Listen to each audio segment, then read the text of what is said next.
Welcome to Talk with History. Welcome to Talk with History. I'm your host, Scott, here with my wife and historian, Jen. Hello. On this podcast, we give you insights to our history-inspired bold travels, YouTube channel journey, and examine history through deeper conversations with the curious, the explorers, and the history lovers out there. Now, this week, folks, if you've been listening to the podcast for a while, you may recognize our title of this episode. And if you haven't, if you're new, if you're just coming upon us, we interviewed Chris Jackson for our 100th episode about 2 years ago.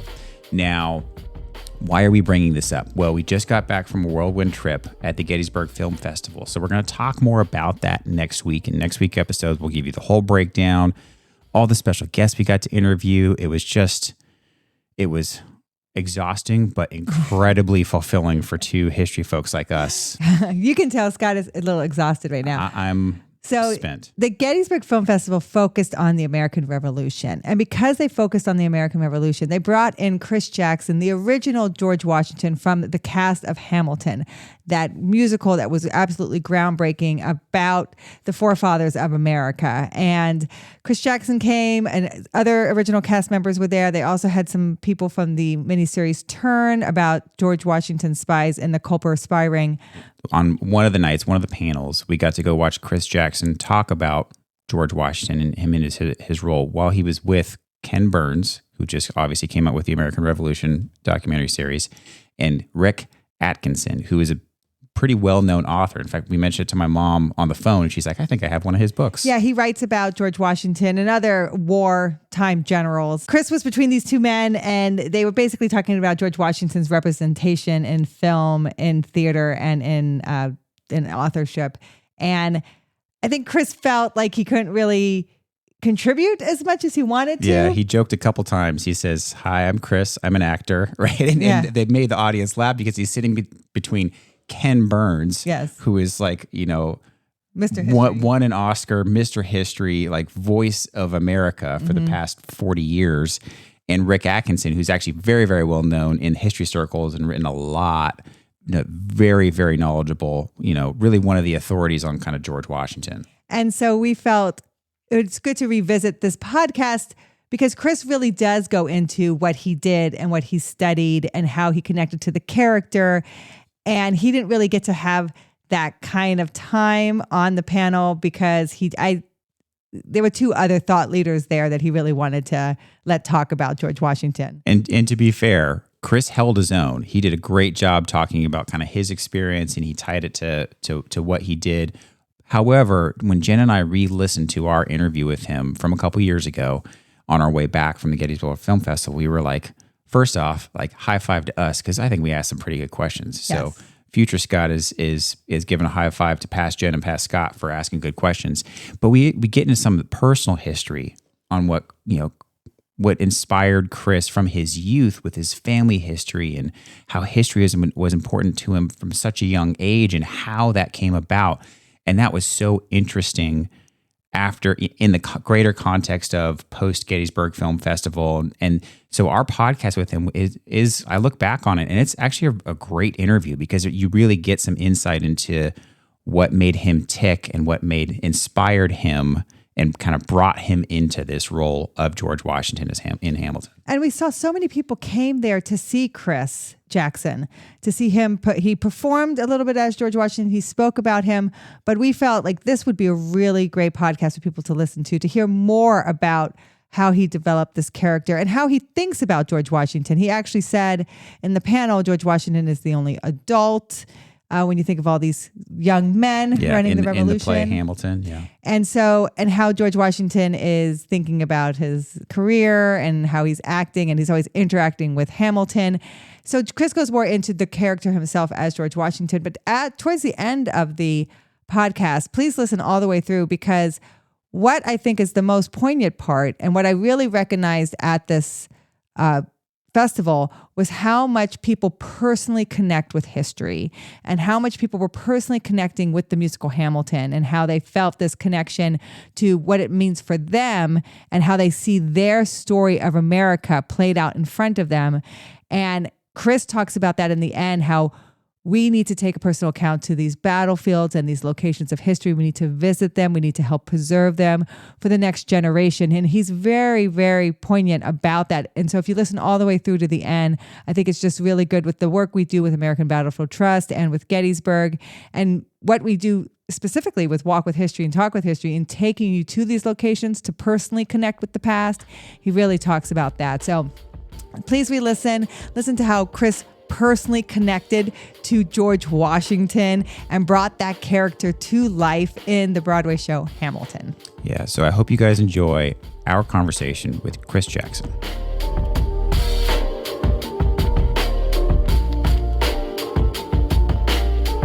And then the second part of your question, no, I had never given any thought ever to portraying George Washington. Yeah. I had seen probably the few movies or made-for-TV movies that they had made.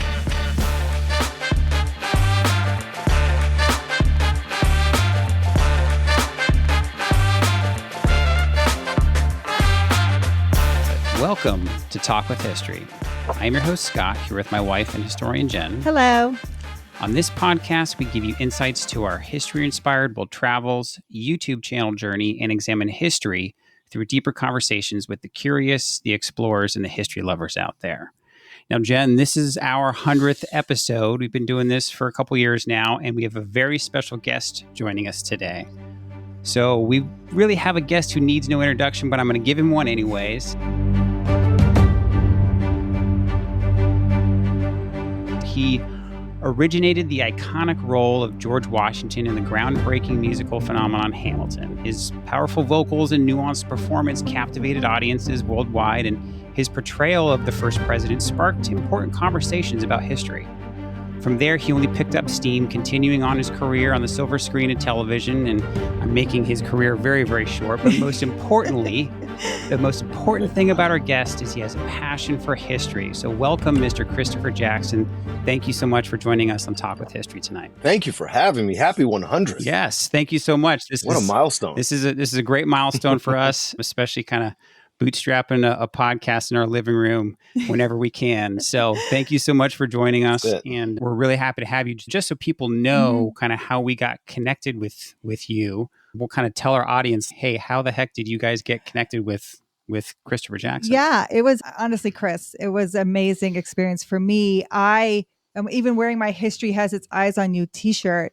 Hey, I was driving back from a friend's house in Uniontown, Pennsylvania, and I was driving past Fort Necessity, which, if you know the song, History Has Its Eyes on You, George Washington is talking, I'm younger than you are now, give her my first command. So I stopped there and I just did those lines real quick. And I talked about what George Washington is talking about learning in that moment and how lucky he is to learn because he didn't get killed and he didn't lose his command, which were two things that probably should have happened. And so he's talking about how lucky he got in that moment and how he's trying to teach that to Hamilton, that you don't always get to learn from your mistakes, but if you do, like really take it on and change people's lives for what you learn. And you had reached out, you saw that reel, and you said you never got a chance to visit before you took the role. But that you, and then you said you were a fan of mine, and I almost lost my mind. I am. I mean, you guys. I mean, it's so. I grew up in Southern Illinois, so I grew up in. I was born in Metropolis, Illinois, site of Fort Massac.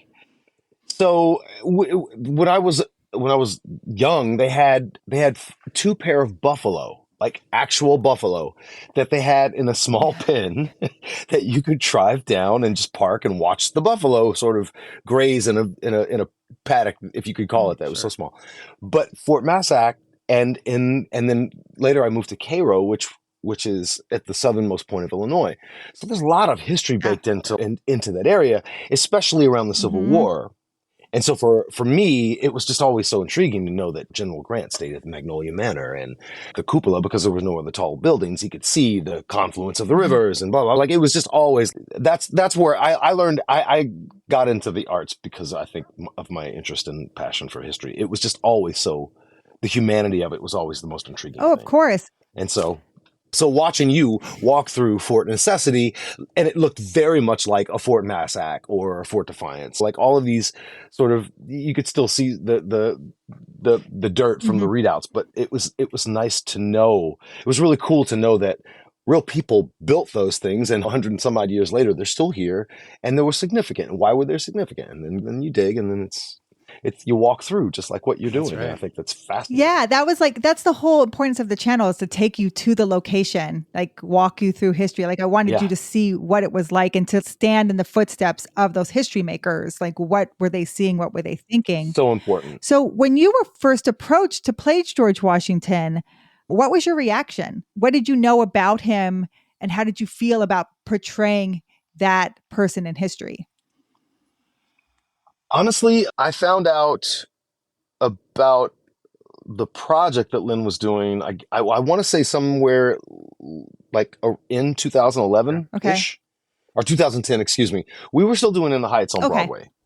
And so the first, I told the story, the first time I heard anything about it, Lynn had come back from vacation and he had talked to Tommy, and he bought this biography, which there's a picture of him in a hammock or on a floaty in a pool somewhere in the Caribbean, where he was reading this book, and he was really intrigued. And when we started Heights, Tommy and Lynn and I, we were all reading Team of Rivals at the same time. It's just sort of, Tommy was like, read this. And I was like, oh yeah.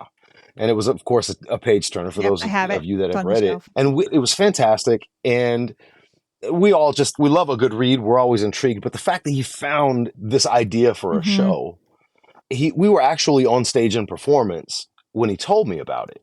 Like it was in the middle of the show, in the first act of In the Heights. Well, so inside of Broadway, right? You have moments when you're upstage, and there's at that time there's a number that's going on in front of us, but we're sort of like in character, but we're up in kind of in the dark, and that's when we would catch up on the day or whatever, tell a joke, whatever. But we had 3.5 minutes to just talk, and it built into the show. Nobody knew what we were talking about. And the sort of the notable thing is he looks at me right before we're about to go out into the big first act number, and he's like, I think I got my next thing. And I'm like, what? He's like, yeah, it's something about the Treasury It's a hip hop concept album about the Treasury Secretary.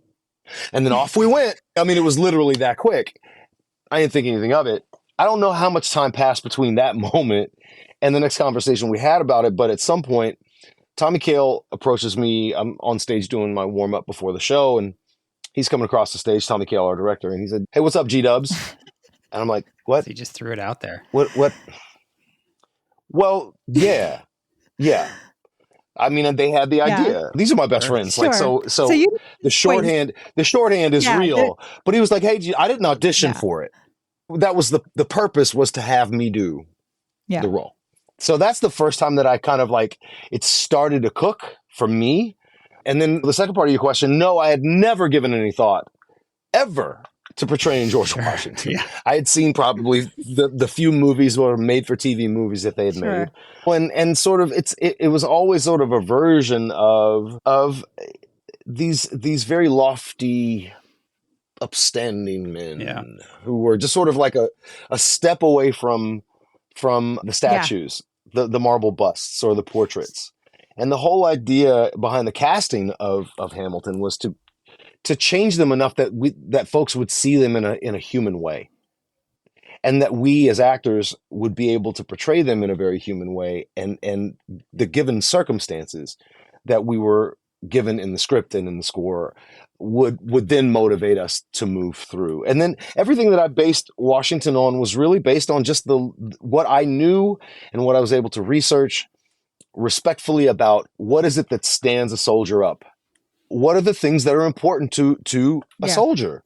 And then one step beyond that, an officer. Washington certainly did not come by merit in the way that we understand it, right? He came by, there were a lot of different things that contributed to him taking that command. But we were the same age when he assumed command of the army outside of Boston, and our show opened and I became George Washington. So I tried to figure out the things that we did have in common. He had much of his life was defined by loss in his early life. His father was gone, his older brother died, and his best friend all died by the time he was 16. And that defined much of and the rest of it was aspirational. who's more aspirational than an Yeah. actor? That's true. My father was not a presence in my life, but I was fortunate to have really strong and wonderful mentors that came through and kicked me when I needed it and lifted me up when I needed it and gave me guidance. And the rest of it, I just kind of figured out on my own at 18 in New York, Yeah. studying acting. So it was the confluence of understanding what leadership meant, and what appearances Yeah. mean, Yeah. right? And then incorporating that. No, Chris, what I love about that is George Washington was a big risk taker, and he had a lot of aspirations for himself. And you found that as a commonality. One of the things I loved about Hamilton, and I saw Hamilton 2018, like third row. There's a funny story behind it. But Scott gave me like this Christmas present, and he was like, I'm going to get you to Hamilton. I'm going to find a way to get you to Hamilton. At the time, we lived in Tennessee too, so it was funny. But when I went for the first showing, George Washington was, and you're a man of color, George Washington was played by African-American man. You're African-American. I loved that. And for me to see a man of color play Washington, men of color built Washington. George Washington is standing on the shoulders of men of color. And so to see a man of color play him, I thought it was perfect. I really did. It's what I think about when I go there. Yeah. It's what I think about when I see the Washington Monument. Yeah. I mean, I'm there and I'm in Washington 8 to 10 times a year. I literally think about it every single time. That's amazing.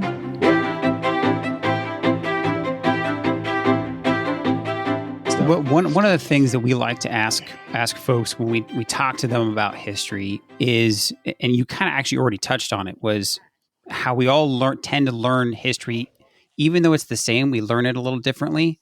We learn it through our own lens. We learn it depending on what part of the country we live in. And the more we've been online and kind of doing walks with history and talks with history and meeting other people from around the country, talking about the same historical event, we'll all say, oh, that's not what I learned when I was younger. That's not what I focused on when I was younger. So when it came to that for you, you said you were from Illinois. Southern Illinois. Huge distinction. Huge distinction. For you, kind of growing up in Southern Illinois, what do you remember? You kind of had a little bit of a passion semi-early on. What are some of the things you remember from your childhood that was focused on in your neck of the woods where you were growing up in Illinois? So firstly, I would say that most of my historical education, both in school and just sort of in the local zeitgeist, was kind of I'd like to say a holdover from the great sort of propaganda moment in history. We've probably got a good 65, 70 year span where our nationalist identity, especially I think leading up to the decades leading up to, and then when we finally arrived in 1975 and it's the centennial and it's just sort of like, it's the year I was born. And it was like, I think at its greatest, at the zenith of everybody kind of dug in, and that became the curriculum, right? We kind of codified all of the things, all of the blatant lies that historians knew, but didn't want to it's almost as if they didn't want to burden children with the truth.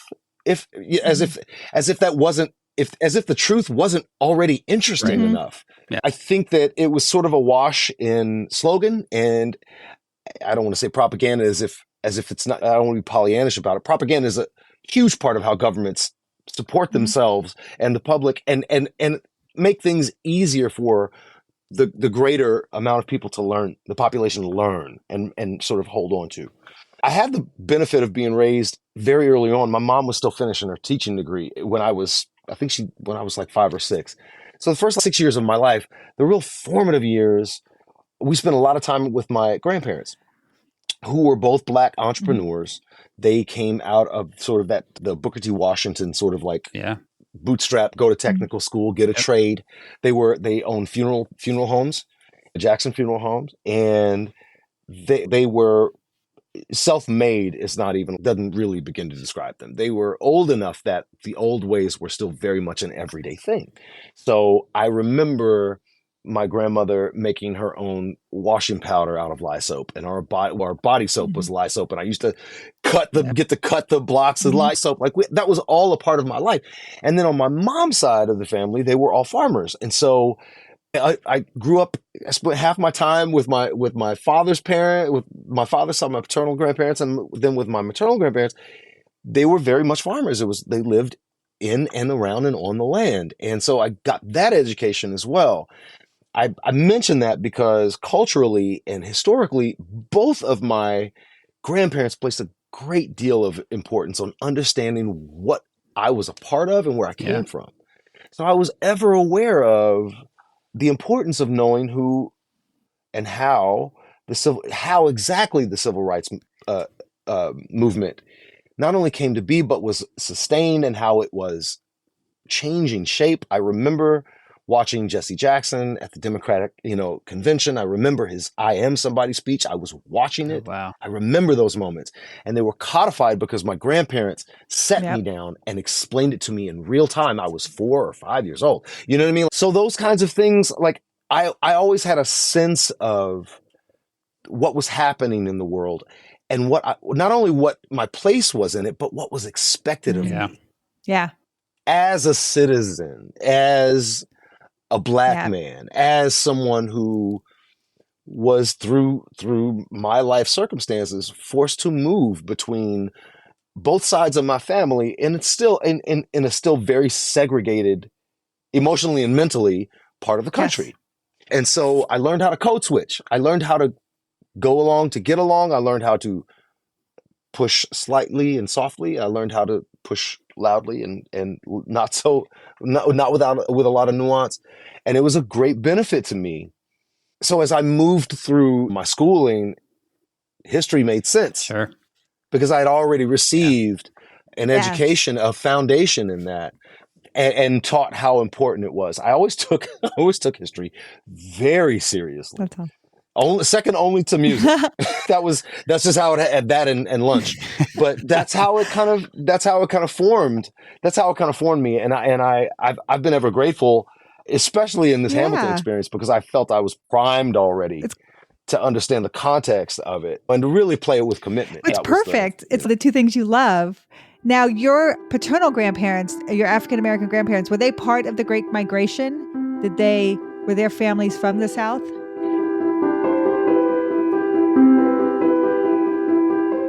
So this is the funny story that I meant to tell you. I promise I'll give you the shorter answer than the last two.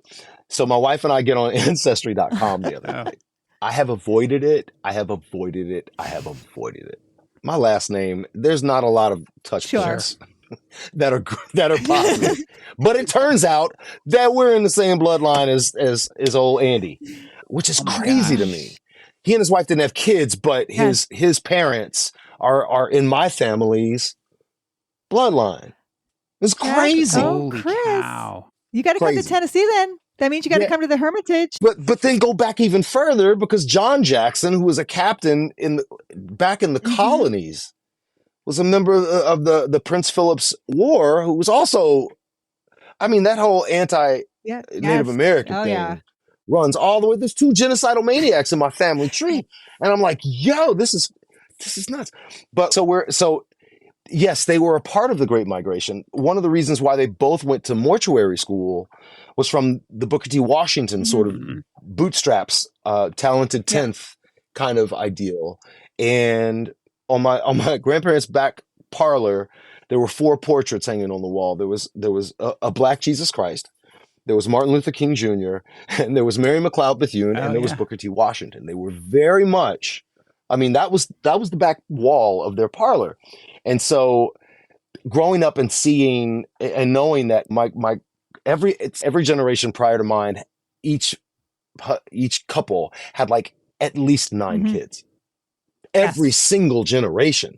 Absolutely. It's insane. But they were mostly from the northeast Arkansas area. The northern eastmost corner right next to Memphis. So they weren't really that far from where they mostly settled, which was Metropolis and Cairo. But it was all close to the river. And I grew up going to Memphis, going to Mud Island. And I was there when the Memphis Belle movie had come out, and they had 9 B-17s. I was there that day. I got sprayed in oil. It was amazing. We do a whole video on Mary McLeod Bethune. We go to her house. We talk about the 688. It's really cool. She's very important. An amazing story. Amazing story. Yes. Booker T. Washington actually went to school here outside of Norfolk. He went to Hampton University. right here out of Norfolk. Hampton. So Yep. a lot of Yep. we're crisscrossing the history here. It's pretty Yeah. cool. Yeah. And we're talking about huge schools of thought Yes. too. Like I'm more of a Du Bois. I relate more to what W.B. Du Bois, his sort of Yes. philosophy, but I've read Booker T. I understand Sure. both. I understand that how they both collided, Yes. diverged, and then came back together. There's a lot of ideas in those moments, in that period of time, that still influences us today. Though you had to have Mhm. read it in order to really understand yeah. it. But it's a lot. You ever It seen Black is a lot. Reconstruction? Like 1,000 pages. I told my professor. I've got the first and It was like I have the first and the second edition. I was like, Yeah. I took a radical Yeah. African American class. I said, "That's what's radical is the length of this book." He started laughing. Oh my God. Yeah, I tried to get through his Philadelphia the Yes. treatise he wrote on Black folks in Philadelphia, which was like, it was almost like Deuteronomy. I was like, I'm doing my best. So, when you found out you were playing George Washington, what did you go to any historic places? Did you read any books? What movies did you watch? Or were you just, I'm just going to make it my own? I'm going to find my own way here. The day that Tommy walked up to me and explained to me why he called me G-Dubs, which was like, I think it was later that day, actually. I went to the Borders after the show. I went down to Madison Square Garden. There was a Borders there on 34th Street, and I bought Ron Chernow's biography on Mhm. Washington. And from that moment till the time that I left Hamilton, I think I made it through that book 7 Wow. times. Cow. So that was my Bible pretty much for the first time. It was the first time in my career that I had been given an opportunity to truly research a character. Yeah. And the important part that I found really early on was that it's not called Washington, it's called Hamilton. So we only really see Washington when his movements intersect with Yes. Hamilton's. So what became super important was knowing exactly what was happening with Washington the moment before he sees Hamilton, the moment before he comes into a scene, and knowing what he was going into was really important. So if you're watching the movie or if you've seen the show, like when Washington makes his first appearance, it's during my shot. It's during the end of my shot. Now, those moments didn't exactly line up, but they intersect in that Washington does go into New York, and he does see these rabble rousers down in the town square. He sees all of that right before he almost loses his entire army in Battle of Brooklyn. So like in a series of retreats, right? So, but it was really important for me to know what he went through in Boston, how everyone was calling it a victory, and he was consumed with the fact that it wasn't a sound victory. That he almost, again, at every turn, especially in the first like 2.5 years, 3 years of the war, he was close to losing his army, like completely. And I think not only was he, from his papers and writings, like I get the sense that he was as equally concerned about the welfare of the army and his reputation, because posterity was so important. So it's like even in the telling of this story, it's important to me to know that even though we don't really discuss any specific things, like he's not just worried about losing the battle, he's worried about losing his livelihood and his reputation too. And those are at times equally motivating factors. Absolutely. And I think so to ask the question or to answer the question, like those humanizing moments, because that's not a glorious, honorable thing to be worried about your reputation. But it doesn't scale it's a very the same. human thing. But and for the guy who has to play him, it's really important to know that that's a part of it. You know what I mean? And so all of those moments, the way that they intersect, become really, really, really important. I did get to go to Mount Vernon. Okay. The folks at Mount Vernon were incredibly gracious. We were filming a doc as we were preparing for the show. And so we got to Mount Vernon about 3:00 in the afternoon. It was the coldest November day I think I've ever experienced in my life. I think it was November, but it was bone rattling cold. But we were there until like 9:30 that night. Ooh. Oh, cool. They shut the place down. That's awesome. We got a private tour. We got access to some things that the public generally don't get to see, but that they still show. Sure. That house without a fireplace going is wow, Freezing. you know, Hmm. is terrible. Yeah. And Yeah. And I got to go to Valley Forge, and I yay. had never been there. After being on the East Coast for 30 years, Mhm. I'd never been there. I had no idea that the grounds were the size that they were. Mhm. In Illinois, we celebrate Pulaski Day. My family lives in Alexander and Pulaski County.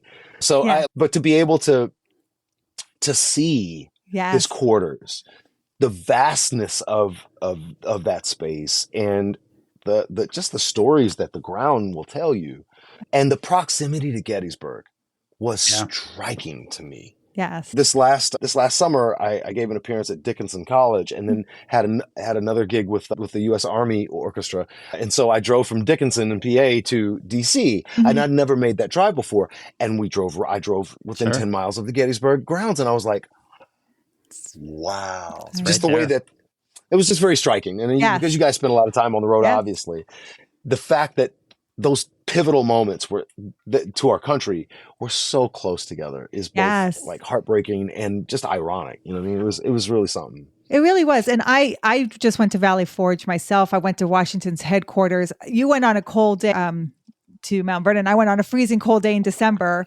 to Valley Forge. And it kind of reminisced of the Army freezing there in December anyway.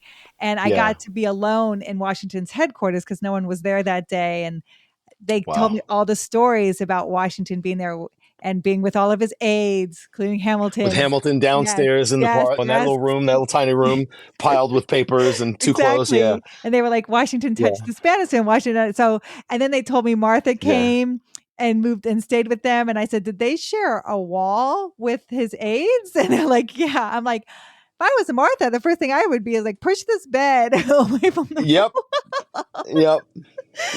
But aren't the Rangers there amazing though? It's amazing. They are so engaged and know so much. It's a really cool. It makes it so much just more awesome.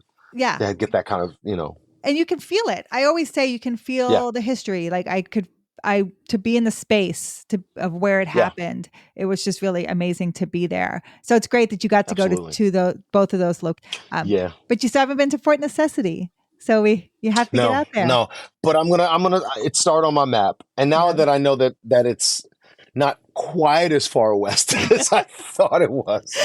I don't do a lot of cross country driving anymore. But I know I'll make my way out there for sure. Yeah, like a Pittsburgh trip. When you go to Pittsburgh, it's exactly. A good. And if you want to the United Flight 93, it's kind of close to that memorial as well. So it's kind of yes, exactly, in Shanksville. Yeah. Yeah, so I love to kind of back, away from the shows. I love the personal stories when I get to talk to people on the podcast.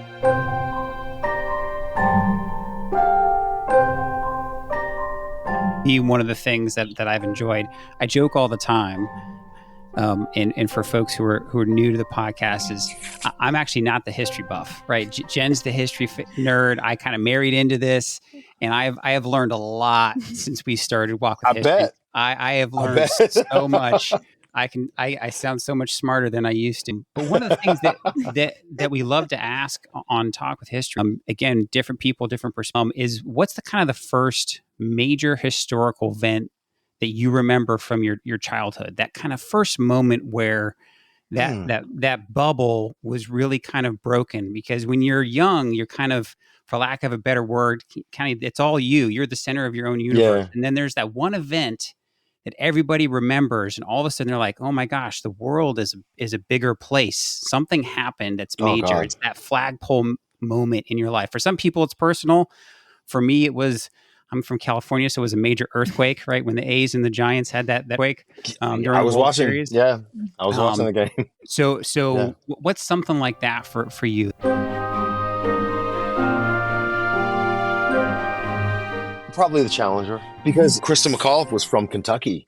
Yeah. Oh yeah. And where in Kentucky she was from, I don't quite remember, but like where I was growing up, Kentucky was right across the river. Mm-hmm. Yeah. So she may as well have just been living on the other side of the bridge there. And we were all watching it. They had wheeled the TVs into the cafeteria, the classroom. We were in a classroom. Yeah, that was, I think, that first moment where the world changed a little bit for Yeah. young kids. So I didn't That's answer probably because it. you and I are close to the same age, Chris. I was born in 1977. I'm older than Scott. I call myself a puma. I'm not a full cougar. I'm only 5 years older. But so I didn't want to say anything. You're only bragging on Scott's taste. It's all good. That's right. It's all good. Thank you. Your life does not suck, Scott. Yes. This So we can I didn't want to like taint it because that's the first thing I remember too. Same thing. I remember them wheeling in the televisions. I remember it exploding, but they didn't say that's what happened. I remember my teachers kind the of confusion like of turning it. it Yeah. off and then just going back to the classrooms. And we were so excited, but now we're not excited. So I didn't quite understand what had happened right in that moment, but I knew it later that night when watching the news with Reagan and then my parents, I kind of put it all together. Yeah. But one of the things I loved about Valley Forge and one of the great stories they tell is there's like 200 men of color that fight for Washington during the Revolutionary War. And most of them are free. There's a lot of, there's enslaved and there's free. So here's Washington leading men of all different backgrounds. You know, people always wonder about him as an enslaver, but here he is leading free men of color. And then after his death, Martha sets his enslaved free. And people always wonder, well, how do you wrestle with these two? Want to like look at somebody and be inspired by them, but also look at probably the biggest sin of American history is enslavement. And so to have someone who's done both is hard for people to wrestle with. And as a historian, I always try to tell people, you don't have to judge them. You don't have to wrestle with them. You don't have to try to come to terms with that. All you need to do is know the truth. That's it. And then from there, you can decide. You can look at some things and go, I'll learn from that. I'll learn to do it this way, or I'm going to learn from this and do it better this way. But you don't have to judge them. I mean, like that really isn't your job. But how do you wrestle with that? Do you ever have people say things to you that, ask you questions like that? And, how do you respond to that? I think there's room for all of the thoughts. Because I've had all of them. I had them all before anybody knew that Hamilton was ever going to be a thing. Sure. So they only freed slaves because they didn't want to place the burden of the tax and the upkeep of those living persons on whomever would be inheriting them. Sure. If the person that was going to be inheriting the slaves could not afford to do that, that was the main impetus. Oh, sure. Interesting. And since I've learned that fact, or that idea, I found it very important to include that into the conversation. Of course. Right? Sure. Because I'm not prepared to venerate Washington or any of his contemporaries or any that followed him with any sort of virtue because, well, at least when they died. Oh, yeah. Yeah. You're right. What I've also learned that there's a process by which the history is living, right? And then as eras move on, then the story is told. It's codified somehow, generally by sitting out in the sun and drying for a bit. And then we just kind of like assume that role and then we start promoting it. And we're still not past that. We're really not past the sort of post-Civil War / Reconstruction construction of the American narrative. We're still just sort of like, the general public is still sort of learning why all these statues just got taken down. And why would you want to take down a statue? Because it was based on lies. So we don't want to live in that space.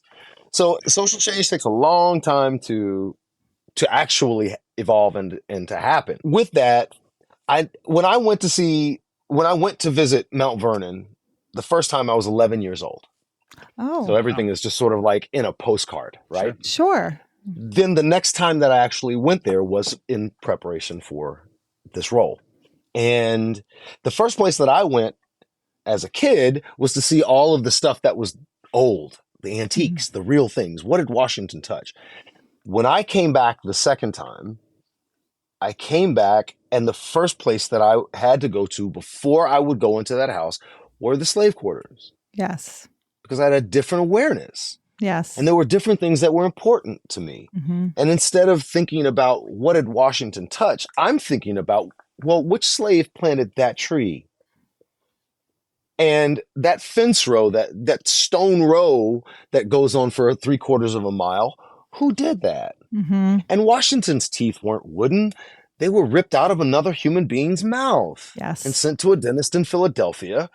Like, these are different concerns. It's a different awareness, right? So, and I make that point because our understanding evolves over time if we allow it to, and if we pursue it. You can't just sort of like let it fall on you. You got to chase after it. Much in the work that you do, Mm-hmm. people can't know something different unless you show them something different. And if you are in a Yes. position as a historian to share that, then God bless, because that's the only way to sort of reverse, not undo the narrative, but just bring it to the sun. Let it be the real Yeah. thing. And let it be all of those things. There's nothing that I could have ever done or said as an actor or an artist portraying this guy's life that would have changed the facts.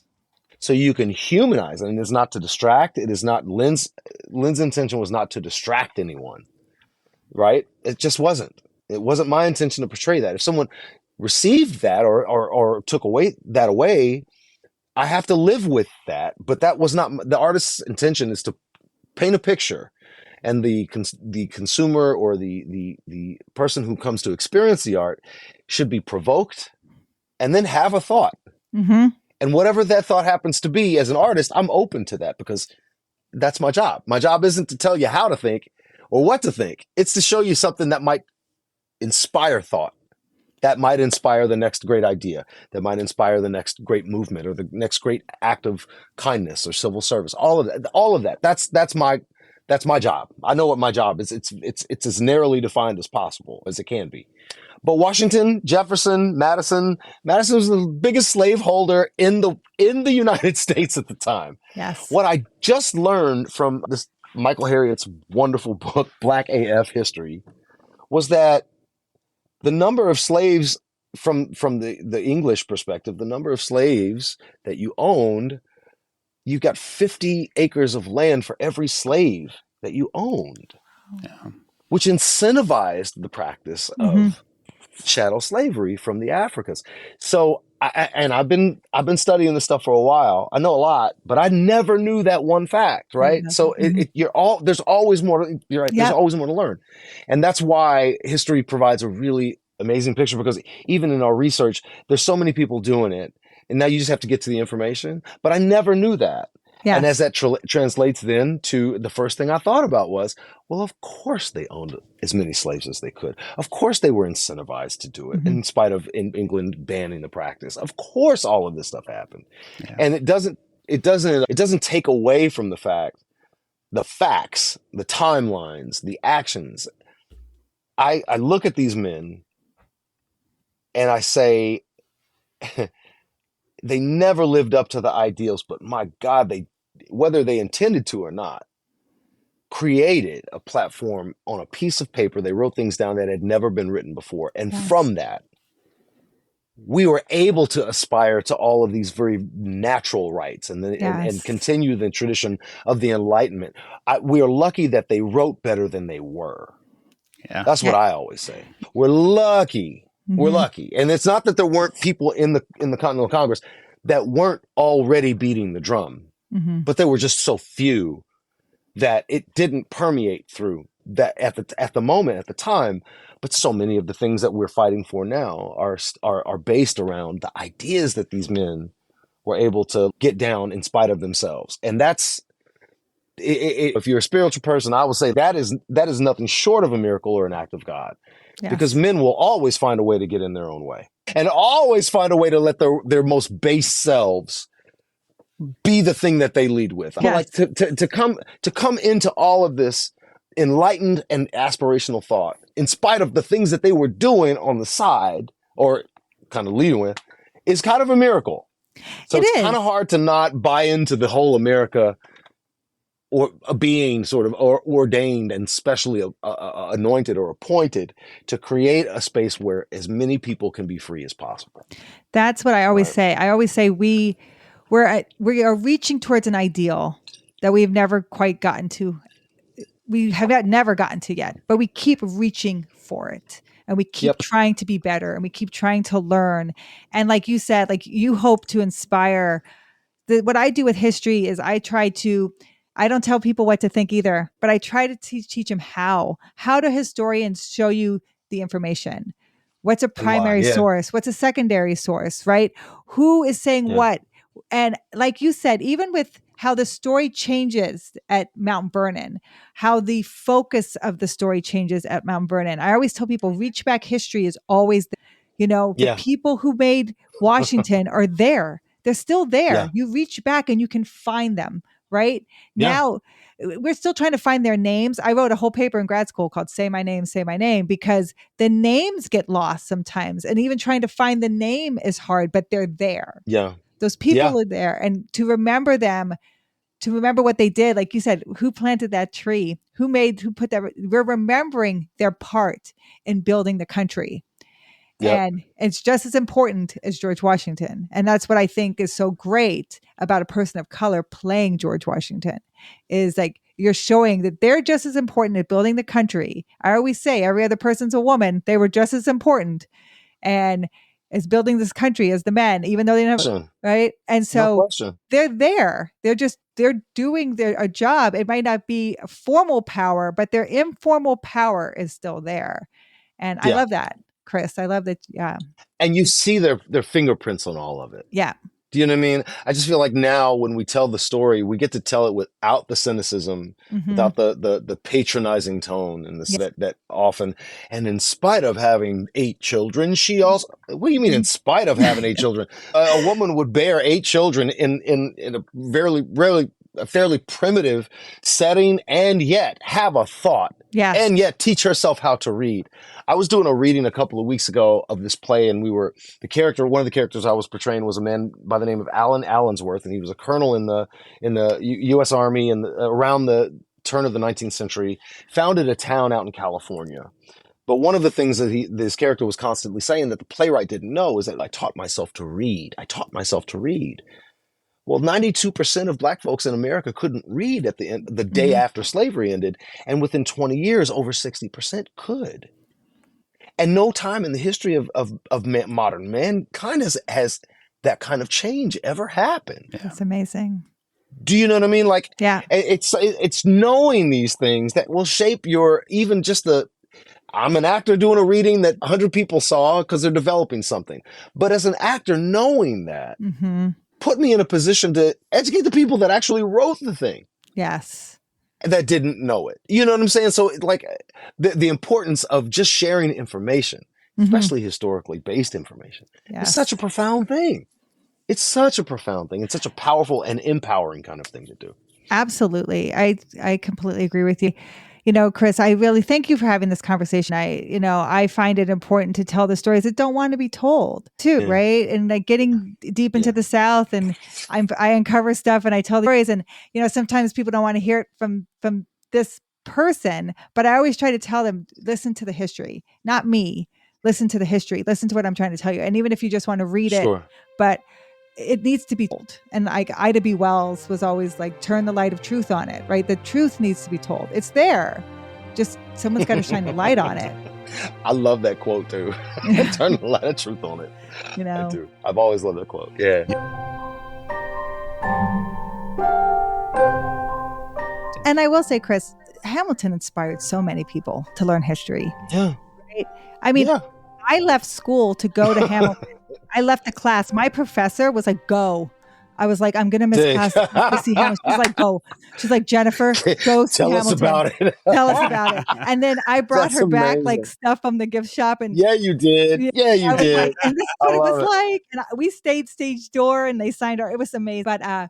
But she even, getting a master's degree of history, I tell people all the time, everyone's a historian, right? Everybody, it's hard. Like, why would I have a master's degree in this? But I tell people so I can learn what makes something historically accurate. How are historians measuring the truth? Like how there are secondary sources that can get very tied into primary sources, and you can believe that that's actually what happened. But if you can't find it, like I really had to dig deep, because you hear some of the same stuff over and over, but what really happened, right? What was really happening that day? Right. Who really said what?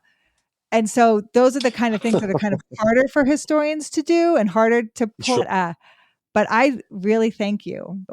Hamilton meant a lot to me. I have the shirt, I have the book. And as a historian, I felt like you really validated my work. And so I thank you guys for what you did.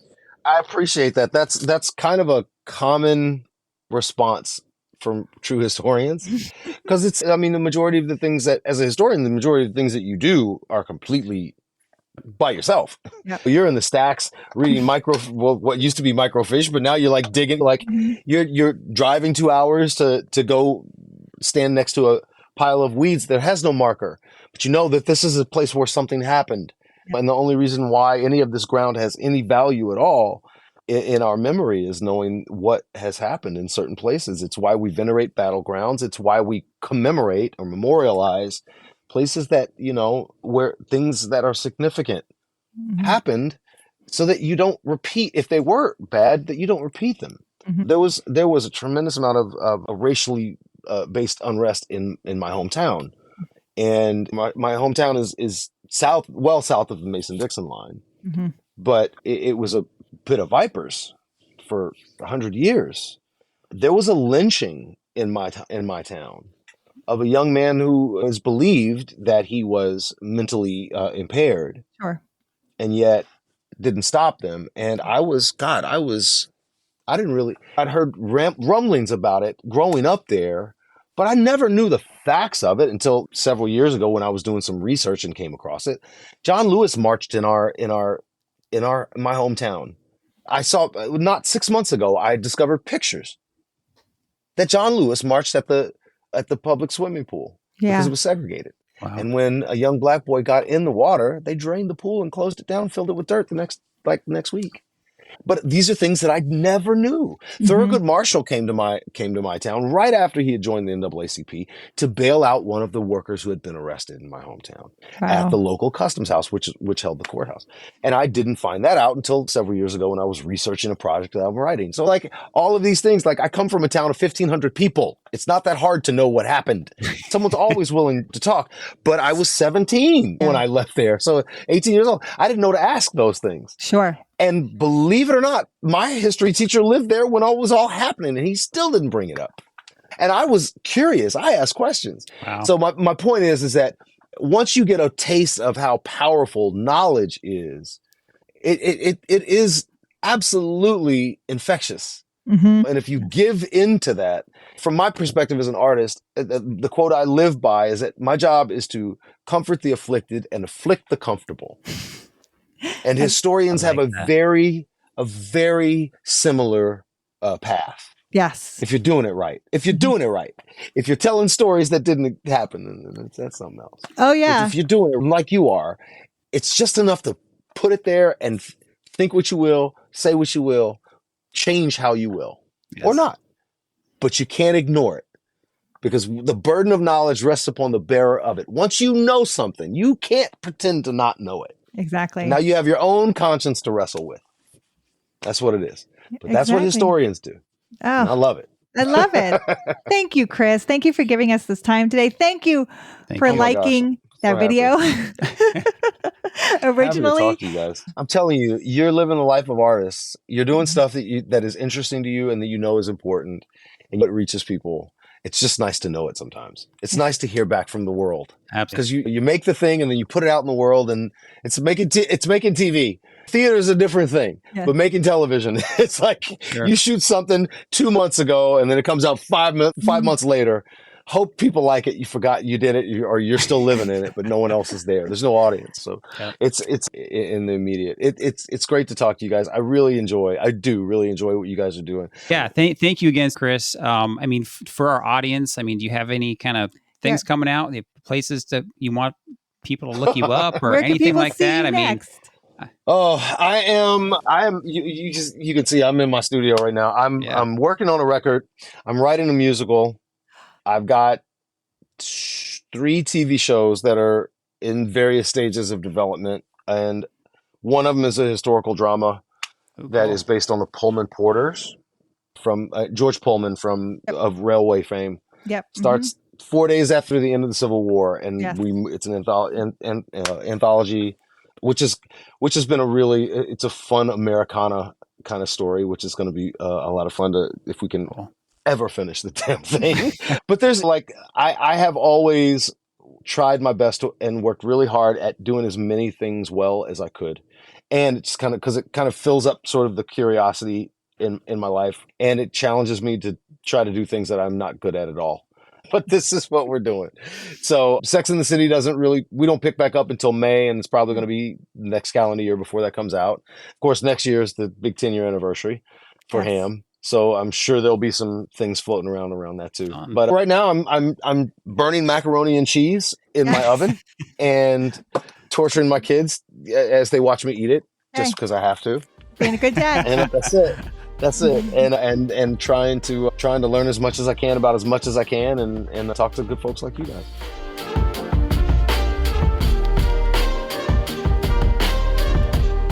All right, so if you're listening to this part, you listened all the way to the end, just like we asked you to in the very beginning, in the very introduction of this episode. So for those listening, I want you to kind of ask yourself what stood out to you in this episode. And one of the things that stood out to Jen and I, and we mentioned this early on in the introduction, was how connected and how Chris really hit on how people connect with history by going to the locations. Like he mentioned multiple times, and he was very flattering to us. He's like, he really is fans of kind of what we do because it's going to the location and connecting with that history.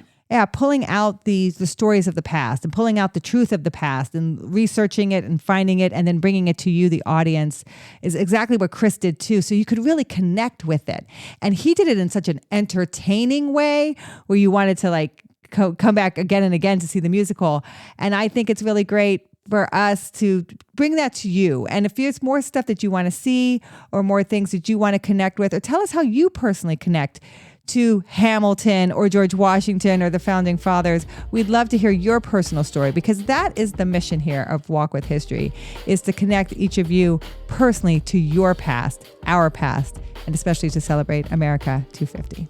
So thank you again for sticking with us. Stay tuned, hit that follow and subscribe button, whatever podcast player that you're using, because next week we're going to talk more about the Gettysburg Film Festival. We're going to talk more about what we saw of the Hamilton cast and what they talked about. Turn, and we got a personal one-on-one interview, and we may try to turn that into its own separate episode with some of the lead actors for a new Gettysburg movie coming out. All sorts of exciting stuff. So hit that follow button, hit that subscribe button, and we'll talk to you guys next time. Thank you. This has been a Walk with History production. Talk with History is created and hosted by me, Scott Benny. Episode researched by Jennifer Benny. Check out the show notes for links and references mentioned in this episode. Talk with History is supported by our community at thehistoryroadtrip.com. Our eternal thanks go out to our lifetime members to help keep us going. Thank you to Doug Liberty, Larry Myers, Patrick Benny, Gail Cooper, Christy Coates, Calvin Gifford, Corny Sanini, Gene Noah, Larry Mitchell, Tommy Anderson, Susan Sulis, Bruce Lynch, Dino Garner, Mark Barrett, Don Kennedy, and John Simpson. Make sure you hit that follow button in that podcast player, and we'll talk to you next time.